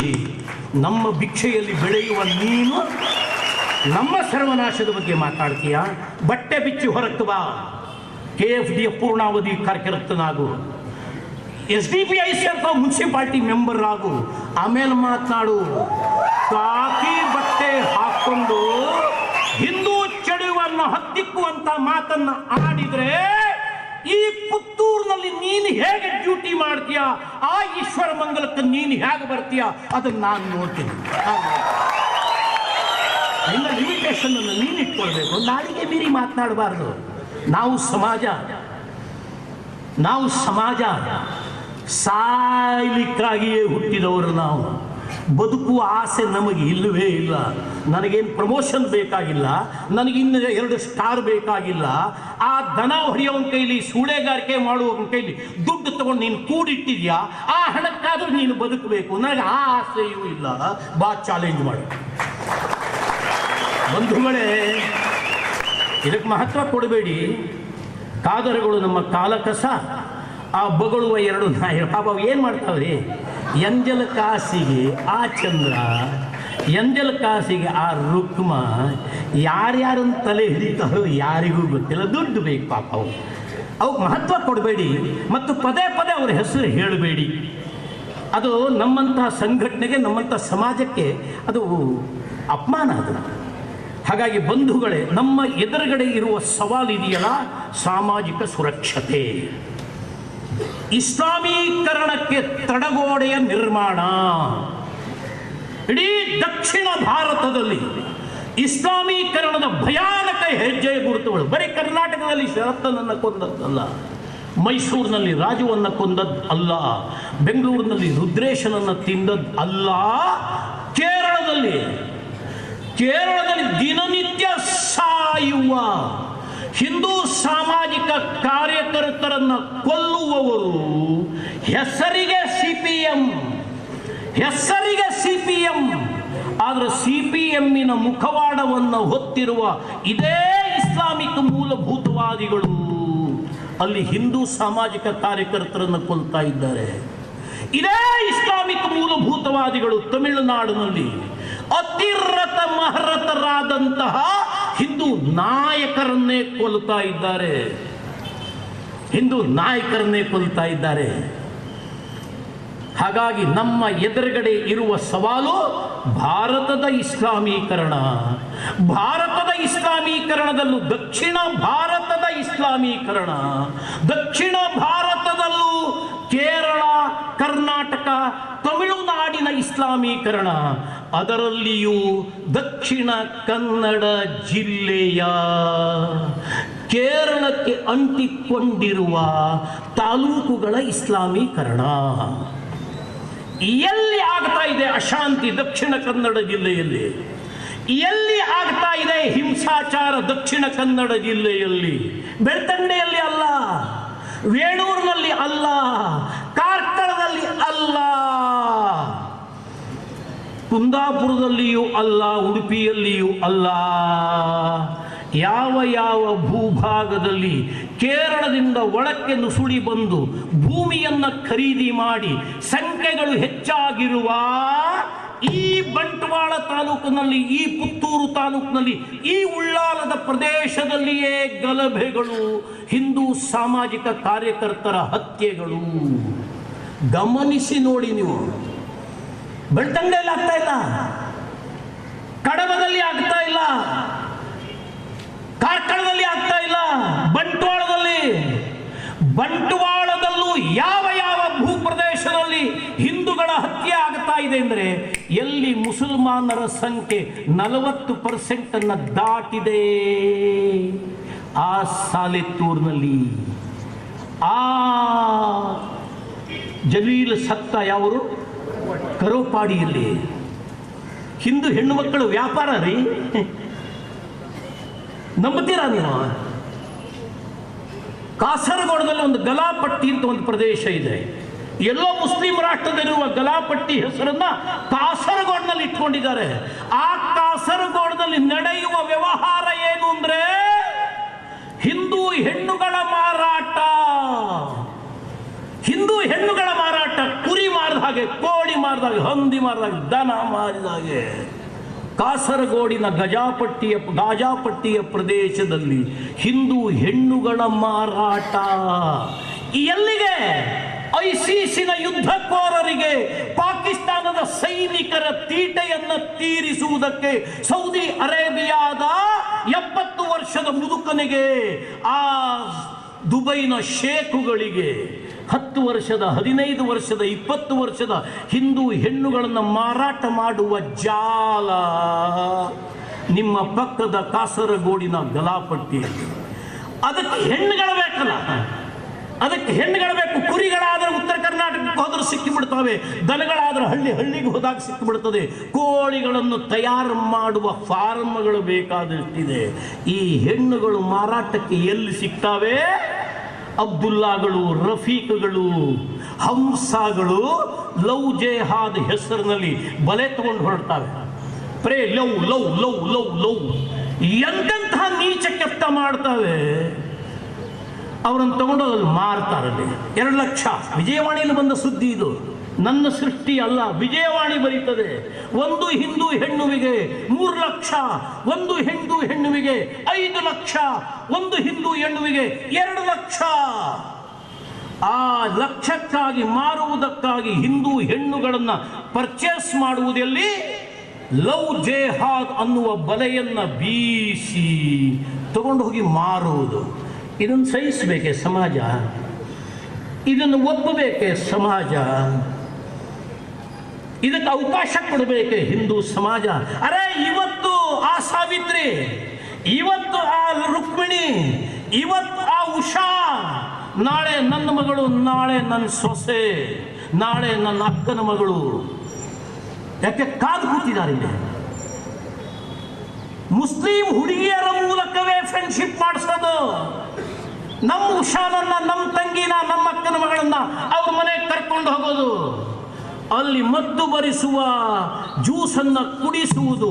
ಅಣ್ಣನೋ ತಮ್ಮನೋ ಭಾವನೋ ಯಾರೋ ಆ ಮುಗ್ಧ ಹಿಂದೂ ಯುವತಿಯನ್ನ ರೇಪ್ ಮಾಡುವುದು, ಆ ದೃಶ್ಯಾವಳಿಗಳನ್ನು ರೆಕಾರ್ಡ್ ಮಾಡುವುದು, ಮಾರನೇ ದಿವಸ ಬೆಳಿಗ್ಗೆ ಅವಳಿಗೆ ಎಚ್ಚರ ಆದ ಕೂಡಲೇ ತೋರಿಸುವುದು.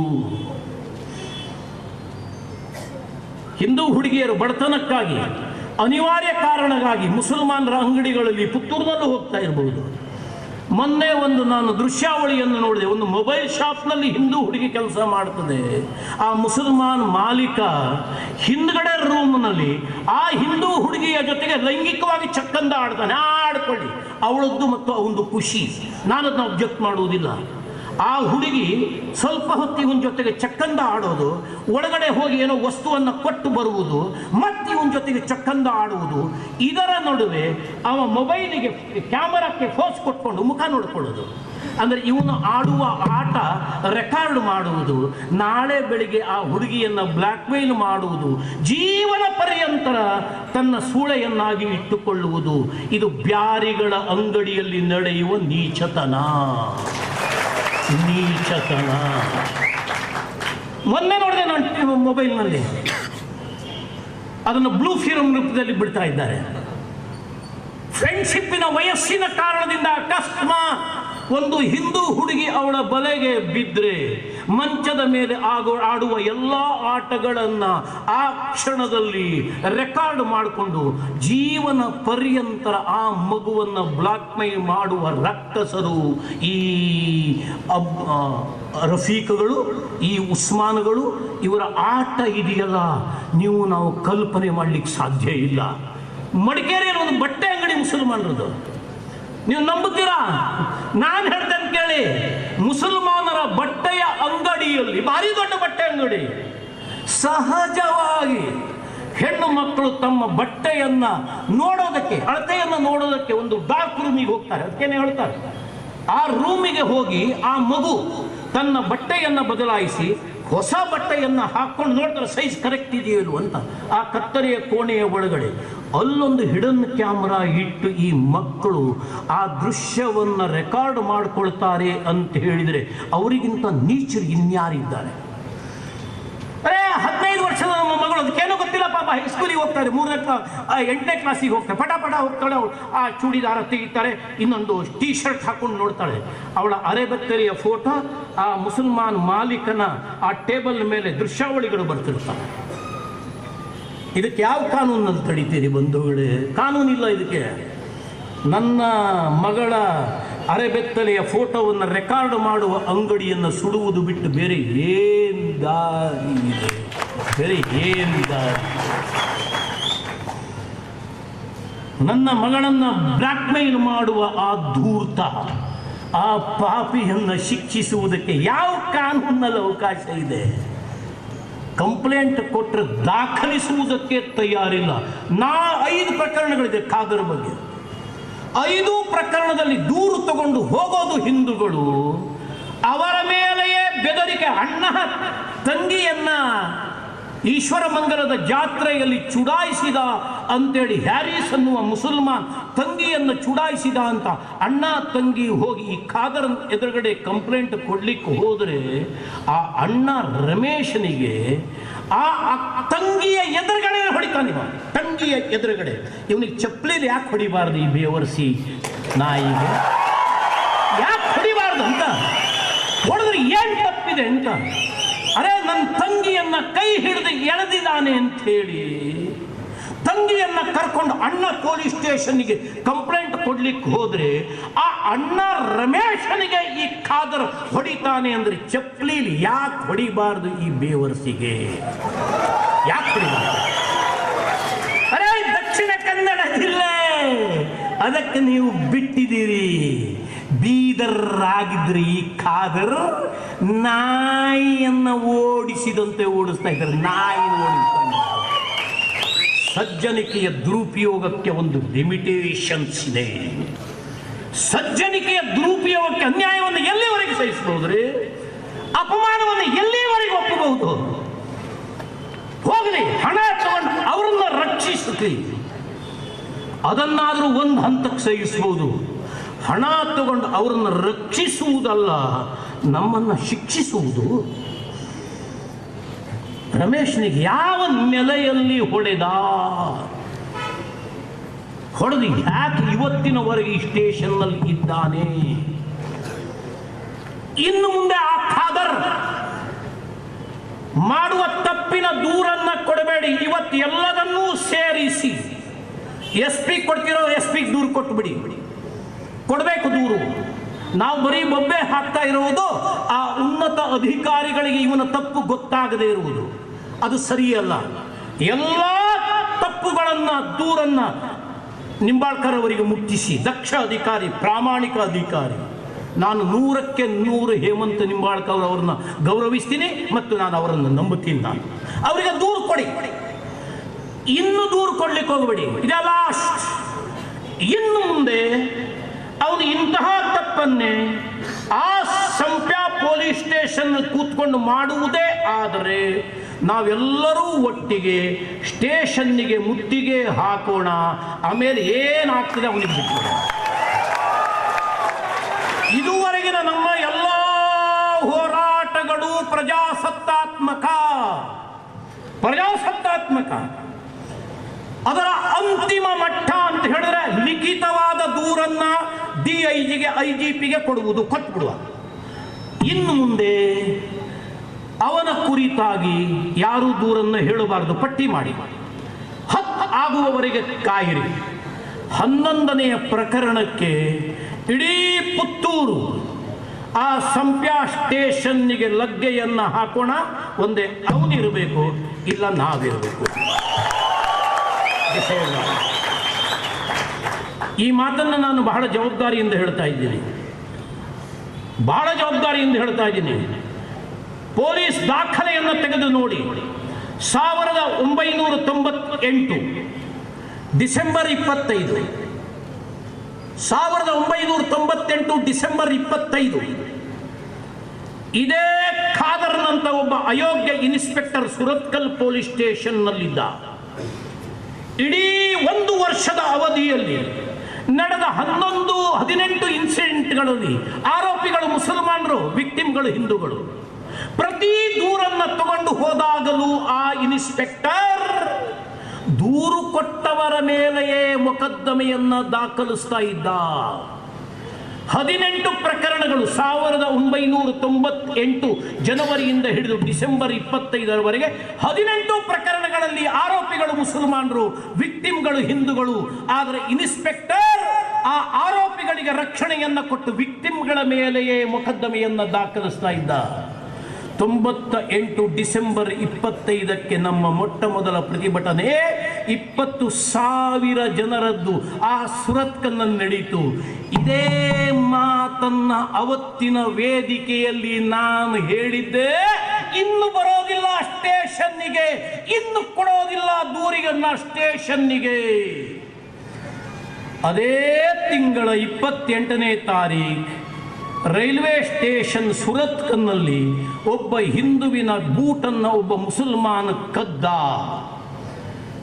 ಆ ಮುಸಲ್ಮಾನನಿಗೆ ಕದ್ದ ಮುಸಲ್ಮಾನಿಗೆ ಕಳೆದುಕೊಂಡ ಹಿಂದೂ ಪೆಟ್ಟು ಹೊಡೆದ. ಅವನು ಸೀದಾ ಹೋಗಿ ಸ್ಟೇಷನ್ನಿಗೆ ದೂರು ಕೊಟ್ಟರೆ ಬೂಟ್ ಕಳ್ಕೊಂಡ ಹಿಂದುವನ್ನೇ ತಗೊಂಡೋಗಿ ಮತ್ತೆ ಸ್ಟೇಷನ್ನ ಒಳಗೆ ಹಾಕಿ ಸೊಕ್ಕಿನ ಮಾತನ್ನಾಡ್ದ. ಏನು ಕಿತ್ಕೊತೀರಾ ನಮ್ಮನ್ನು ಕಿತ್ಕೊಳ್ಳಿಕ್ಕೆ ನಿಮ್ಮ ಹತ್ರ ಏನಾಗ್ತದೆ, ಎಲ್ಲ ಹೋದ ನಿನ್ನ ಜಗದೀಶ್ ಕಾರಂತ ಅಂತ ಕೇಳಿದ. ಅವತ್ತು 3 ದಿವಸಕ್ಕೆ ಡಿಸೆಂಬರ್ 28ನೇ ತಾರೀಕಿನಿಂದ ಜನವರಿ 5ನೇ ತಾರೀಕಿನವರೆಗೆ ಏನು ನಡೀತು ಅನ್ನುವುದು ಪೊಲೀಸ್ ದಾಖಲೆಯಲ್ಲಿದೆ, ತೆಗೆದು ನೋಡಿ. 7 ದಿನಗಳ ಕಾಲ ಆ ಸುರತ್ಕಲ್ನಲ್ಲಿ ಕರ್ಫ್ಯೂ. ಆ ಕ್ಷಣಕ್ಕೆ ರಾತ್ರಿ 7 ಗಂಟೆಗೆ 5,000 ಜನ ನ್ಯಾಷನಲ್ ಹೈವೇನಲ್ಲಿ ಧರಣಿ. 5 ದಿನಗಳ ಕಾಲ ಕರ್ಫ್ಯೂ ಇತ್ತು. ತ್ರಿವಳಿ ಮರ್ಡರ್ 1, ಡಬಲ್ ಮರ್ಡರ್ 2, ಒಂದೆರಡು ಸತ್ತವರ ಸಂಖ್ಯೆಗೆ ಲೆಕ್ಕವೇ ಇಲ್ಲ. ನಮ್ಮ ಅಪೇಕ್ಷೆ ಅಲ್ಲ ಇದು ನಮ್ಮ ಅಪೇಕ್ಷೆ ಅಲ್ಲ. ಆದರೆ ನಮ್ಮನ್ನು ನಿರ್ವೀರ್ಯ ಸಮಾಜ ಅಂತ ಭಾವಿಸಬೇಡಿ, ನಮ್ಮನ್ನು ನಪುಂಸಕ ಸಮಾಜ ಅಂತ ಗುರುತಿಸಬೇಡಿ. ಅನ್ಯಾಯವನ್ನು ಸಹಿಸುವುದಕ್ಕೂ ಒಂದು ಇತಿಮಿತಿ ಇದೆ, ಅಧಿಕಾರ ಇದೆ. ಇವರನ್ನು ಬಗ್ಗು ಬಡಿತೀವಿ ಅಂತ ನೀವು ಭಾವಿಸಿದ್ರೆ ಸುರತ್ಕಲ್ಲಿನ ಇತಿಹಾಸದ ದಾಖಲೆಗಳನ್ನು ತೆರೆದು ನೋಡಿ. ರೊಚ್ಚಿಗೆದ್ದರೆ ಸಮಾಜ ಏನೋ ಒಂದು ಘೋಷಣೆ ಉಂಟಲ್ಲ, ಎದ್ದರೆ ಏನೋ ಒಂದು ಉಂಟಲ್ಲ, ಹಿಂದೂ ಎದ್ದರೆ. ನಮ್ಮನ್ನು ಅಳಿಯುವುದು ಕಡಿಮೆ ಅಳಿಬೇಡಿ, ಆದರೆ ನಾವು ಸಮಾಜಕ್ಕೆ, ಕಾನೂನಿಗೆ, ಪ್ರಜಾತಂತ್ರಕ್ಕೆ, ಕಾಕಿಗೆ ಗೌರವ ಕೊಡ್ತಾ ಇದ್ದೀವಿ. ಇದನ್ನು ದೌರ್ಬಲ್ಯ ಅಂತ ಯಾರೂ ಭಾವಿಸಬಾರ್ದು. ಮತ್ತು ಹಿಂದುತ್ವದ ಹೋರಾಟದ ಕಿಚ್ಚನ್ನ ಯಾರೂ ಆರಿಸುವುದು ಸಾಧ್ಯ ಇಲ್ಲ. ಇದು ನಮ್ಮ ಸಂಕಲ್ಪ, ಇದು ನಮ್ಮ ಸಂಕಲ್ಪ. ಇದು ಸಂಬಳಕ್ಕಾಗಿ ದುಡಿಯುವ ಕೂಲಿಕಾರರಲ್ಲ. ನಾವು ಯಾರು ಕೂಲಿಕಾರರಲ್ಲ. RSS ನಲ್ಲಿ ನಾವು ಹೇಳ್ತೀವಿ, ಸ್ವಯಂ ಸ್ವೀಕೃತನ್ನ ಸುಖಂಕಾರೇ. ನಾವು ಸ್ವಂತ ಇಚ್ಛೆಯಿಂದ ಸ್ವೀಕಾರ ಮಾಡಿದ್ದೇವೆ. ಯಾವುದಕ್ಕೆ? ವಿಧಾಯಾಸ್ಯ ಧರ್ಮಸ್ಯ ಸಂರಕ್ಷಣ. ಧರ್ಮದ ರಕ್ಷಣೆಗೆ ನಾವು ಬದ್ಧ, ಸಮಾಜದ ಸುರಕ್ಷತೆಗೆ ನಾವು ಕಟಿಬದ್ಧ. ಧರ್ಮ ರಕ್ಷತಿ ರಕ್ಷಿತ. ಧರ್ಮವನ್ನು ನಾವು ರಕ್ಷಿಸಿದರೆ ನಮ್ಮನ್ನು ಧರ್ಮ ರಕ್ಷಿಸುತ್ತದೆ. ನಾವು ಇರುವಲ್ಲಿ ಗೋಹತ್ಯೆ ಸಾಧ್ಯ ಇಲ್ಲ. ನಾವು ಇರುವಲ್ಲಿ ಲವ್ ಜೆಹಾದಿಗೆ ಆಸ್ಪದ ಇಲ್ಲ. ನಾವು ಇರುವಲ್ಲಿ ಲ್ಯಾಂಡ್ ಜೆಹಾದ್ ಸಾಧ್ಯ ಇಲ್ಲ. ನಾವು ಇರುವಲ್ಲಿ ಪಾಕಿಸ್ತಾನ್ ಜಿಂದಾಬಾದ್ ಸಾಧ್ಯ ಇಲ್ಲ. ನಾವು ಇರುವಲ್ಲಿ ಅಲ್ Qaeda, ISIS, Taliban, Hizbul Mujahideen, Indian Mujahideen. Impossible, impossible, impossible. ಅಂತಹ ಒಂದು ಮಾನಸಿಕತೆಯ ಹಿಂದೂ ಸಾಮಾಜಿಕ ಸುರಕ್ಷತೆಯ ಒಂದು ನೆಟ್ವರ್ಕನ್ನು ರಚನೆ ಮಾಡೋಣ. ದುರ್ಬಲರ ಮೇಲೆ ಎಲ್ಲರೂ ಆಘಾತ ಮಾಡ್ತಾರೆ. ದೇವೋ ದುರ್ಬಲ ಘಾತಕ. ಒಂದು ಶ್ಲೋಕ ಹೇಳ್ತದೆ, ಅಶ್ವಂ ನೈವ ಗಜಂ ನೈವ ವ್ಯಾಘ್ರಂ ನೈವ ಚ ನೈವ ಚ ಅಜಾಪುತ್ರಂ ಬಲಿಂ ದಧ್ಯ ದೇವೋ ದುರ್ಬಲ ಘಾತಕ. ದೇವರು ಹುಲಿಯನ್ನು ಬಲಿ ಕೇಳೋದು, ವ್ಯಾಘ್ರಂ ನೈವ ಹುಲಿನ ಬಲಿ ಕೇಳೋದಿಲ್ಲ. ದೇವರು ಆನೆಯನ್ನ ಬಲಿ ಕೇಳೋದಿಲ್ಲ. ವ್ಯಾಘ್ರಂ ನೈವ ಚ ನೈವ ಅಜಾಪುತ್ರಂ ಬಲಿ ಹುಲಿ ಮರಿಯನ್ನು ಬಲಿ ಕೇಳ್ತಾನೆ. ಯಾಕೆ? ದೇವೋ ದುರ್ಬಲ ಘಾತಕ.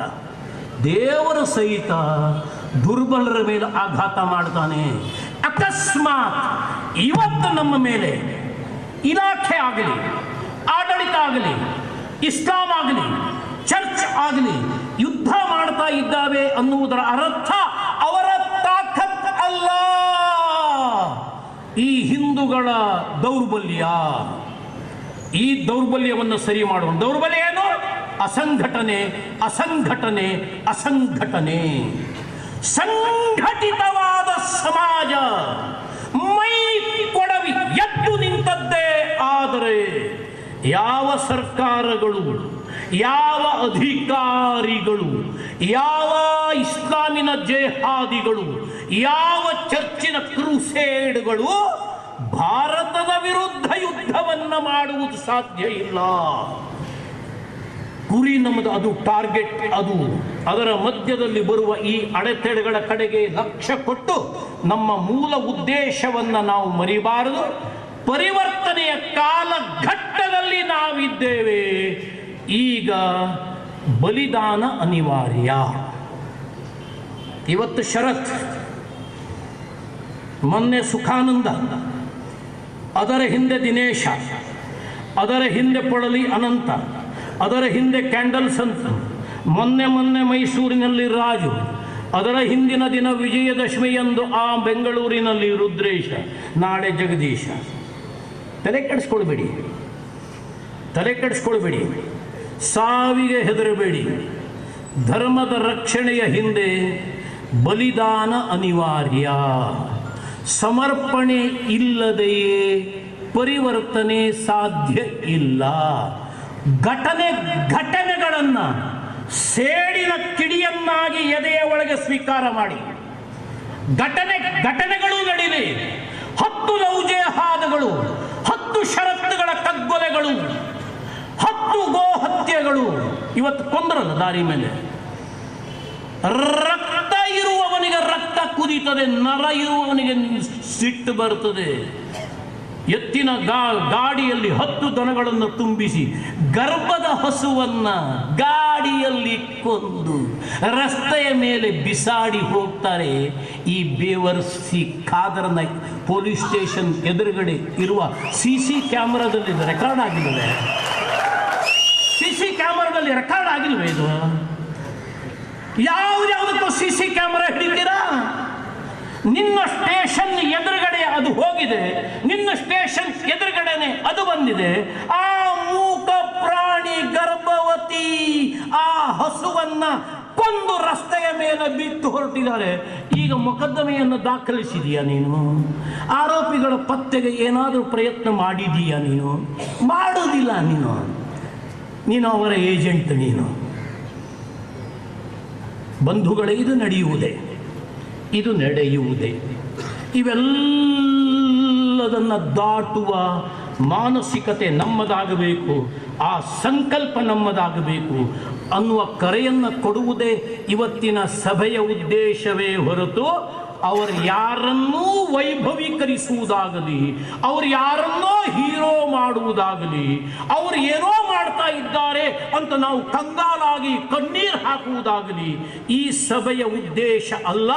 ಪ್ರತಿಯೊಂದು ಘಟನೆಯನ್ನ ಅದು ನಮ್ಮ ಸೇಡಿನ ಕಿಡಿಯನ್ನಾಗಿ ಎದೆಯಲ್ಲಿ ತುಂಬಿಸಿಕೊಂಡು ಧರ್ಮದ ರಕ್ಷಣೆಗೆ, ದೇಶದ ರಕ್ಷಣೆಗೆ, ಸಮಾಜದ ಸುರಕ್ಷತೆಗೆ ಮತ್ತಷ್ಟು ಪರಿಶ್ರಮವನ್ನು ಹಾಕ್ತೀವಿ ಅನ್ನುವ ಸಂಕಲ್ಪದೊಂದಿಗೆ ಇವತ್ತಿನ ಸಭೆಯನ್ನು ನಾವು ಮುಕ್ತಾಯ ಮಾಡೋಣ ಅಂತ ಹೇಳ್ತಾ, ಈ ಹಿಂದೂ ಜಾಗರಣ ವೇದಿಕೆಯ ಕರೆಗೆ ಹೋಗೊಟ್ಟು ಭಾರಿ ದೊಡ್ಡ ಸಂಖ್ಯೆಯಲ್ಲಿ.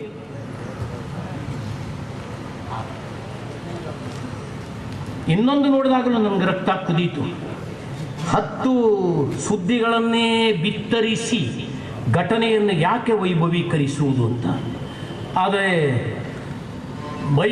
ಬೈದಿತಿಯ ದೇವಿ ಬೈದಿತಿಯ ಚಿತ್ರದ ಎದುರಿನಲ್ಲಿ ಒಬ್ಬ ಮುಸಲ್ಮಾನ್, ಅಂದರೆ ಎಷ್ಟು ವಿಕೃತ ಮನಸ್ಸರಿ, ಅದನ್ನು ಅವನ ತಾಯಿ ಅಂತ ಪರಿಗಣಿಸಿದ್ರು. ತಾಯಿಯೇ ಎದೆಗೆ ಮಗ ಯಾರಾದ್ರೂ ಕೈ ಹಾಕ್ತಾನೆ. ಎದುರುಗಡೆ ಇರೋ ಪ್ರತಿಮೆ ಅದು ನಮಗೆ ತಾಯಿ. ಆ ಬ್ಯಾರಿಯ ತಾಯಿಯು ನನಗೆ ತಾಯಿಯೇ, ಆ ಬ್ಯಾರಿಯ ತಾಯಿಯು ನನಗೆ ತಾಯಿಯೇ. ಆ ಬೈದಿತಿ ತಾಯಿಯ ಪ್ರತಿಮೆಯ ಎದೆಗೆ ಕೈ ಹಾಕಿ ಫೋಟೋ ತೆಗಿತಾನೆ. ತೆಗೆದದ್ದು ಒಬ್ಬನೇ ಅಲ್ಲ ಅವನು, ಅದು ಸೆಲ್ಫಿ ಅಲ್ಲ, ಅವನ ಜೊತೆಗೆ 4 ಜನ ಇರಲೇಬೇಕು. ಅದೇ ಮಸೀದಿಗೆ ಒಂದು ಹಂದಿ ತಲೆ ಬಿದ್ದರೆ ನಿದ್ದೆ ಕೆಡಿಸ್ಕೊಂಡು ಎಲ್ಲರೂ ಓಡಾಡ್ತಾರೆ. ತಾಯಿ ಬೈದಿತಿಯ ಎದೆಗೆ ಕೈ ಹಾಕಿ ಫೋಟೋ ತೆಗೆದ್ರೆ ಯಾವ ಬೈದಿತೀರಿ? ದಕ್ಷಿಣ ಕನ್ನಡ ಜಿಲ್ಲೆಯ ಲಕ್ಷ ಜನರ ಶ್ರದ್ಧಾ ಕೇಂದ್ರ ಆ ಕೋಟಿ ಚೆನ್ನಯ್ಯರ ತಾಯಿಯ ಪ್ರತಿಮೆಯ ಎದೆಗೆ ಕೈ ಹಾಕುವ ಪಾಪಿಯನ್ನ ಈ ಕ್ಷಣದವರೆಗೆ ಬಂಧಿಸಿಲ್ಲ. ಒಬ್ಬನು ಬಂಧಿಸಿದ್ದಾರೆ, ಒಬ್ಬರೇ ಅಲ್ಲ ಅವನ ಜೊತೆಗಿರುವುದು, ಮತ್ತು ಬೇಲ್ ಕೊಡ್ತಾರೆ. ಅಂದ್ರೆ ಎಂತಹ ದುರ್ಬಲ ಮೊಕದ್ದಮೆಯನ್ನು ದಾಖಲಿಸಿರ್ಬೋದು. ಇದನ್ನು ಸಹಿಸಬಾರ್ದು. ಕೇವಲ ಇಲಾಖೆಯಿಂದ, ಭ್ರಷ್ಟ ಇಲಾಖೆಯಿಂದ ಪರಿಹಾರವನ್ನು ನಿರೀಕ್ಷಿಸಬಾರದು. ಅವನ ಮನಸ್ಸು ಅಷ್ಟೇ ಇದೆ. ಪ್ರತಿಮೆ ಜೊತೆಗೆ ಮಲಗುವಂಥ ನೀಚತನ ಅವರದು. ಯಾಕೆ ಅವ್ರ ಸ್ಟ್ಯಾಂಡರ್ಡ್ ಅದು, ಅವರ ಯೋಗ್ಯತೆ ಅದು. ಆದರೆ ಇಂತಹ ಘಟನೆಗಳನ್ನು ಈ ಸಮಾಜ ಸಹಿಸಬಾರದು. ನಾನು ಹೇಳಿದಲ್ಲ, ಸೇಡಿನ ಕಿಡಿ ಎದೆಯ ಒಳಗೆ ಹೊಕ್ಕಬೇಕು. ಇನ್ನೊಂದು ಸಾರಿ ಇಂತಹ ದುಸ್ಸಾಹಸಕ್ಕೆ ಯಾರೂ ಕೈ ಹಾಕಬಾರದು. ಅಂತಹ ಉತ್ತರವನ್ನು ಕೊಡುವ ದಿನಗಳು ಬರುವುದಿದೆ. ನಾನು ಹೇಳಿದಲ್ಲ, ದುರ್ಬಲ ಸಮಾಜ ದಬ್ಬಾಳಿಕೆಯನ್ನು ಸಹಿಸುವುದು ಅನಿವಾರ್ಯ. ಜಾಗೃತ ಸಮಾಜ ಶತ್ರುಗಳನ್ನು ಮೆಟ್ಟಿ ನಿಲ್ಲುವುದು ಅನಿವಾರ್ಯ. ಈ ಹಾದಿಯಲ್ಲಿ ಸಾಗುವ ಸಂಕಲ್ಪವನ್ನು ಇವತ್ತು ನಾವು ತೊಟ್ಟಿದ್ದೇ ಆದರೆ ಸುಂದರ ಸಂಜೆಯ ಈ ಪ್ರಬಲವಾದ ಪ್ರತಿಭಟನೆ ಅರ್ಥಗರ್ಭಿತವಾದೀತು ಅನ್ನುವ ವಿಚಾರವನ್ನು ಇಟ್ಟು